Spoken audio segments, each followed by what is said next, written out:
ሰላም ቅዱሳን እንዴት ናችሁ? እኔ ያለው እግዚአብሔር ይመስገን።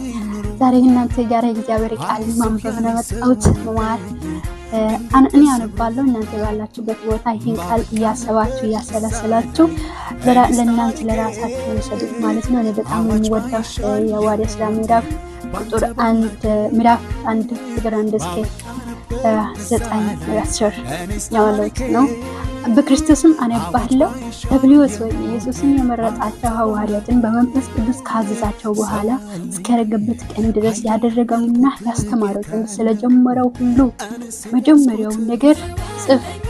ደግሞ 40 ቀን እየታያቸው ስለ እግዚአብሔር መንግስት ነገር እየነገራቸው በብዙ ማስረጃ ከመማት በኋላ ሕያው ሆኖ ለነርሱ ራሱን አሳያቸው። ከነርሱ ጋር አብሮ ሳለ ከኢየሩሳሌም እንዳይወጡ አዘዛቸው።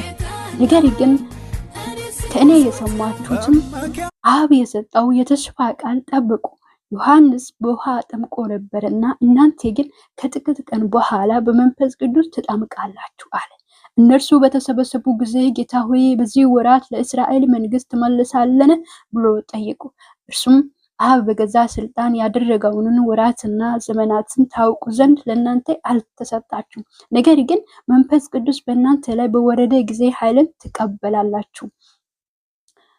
በኢየሩሳሌም በይሁዳ ሁሉ በሰማርያ እስከ ምድር ድረስም ምስክሮቼ ትሆናላችሁ አለ።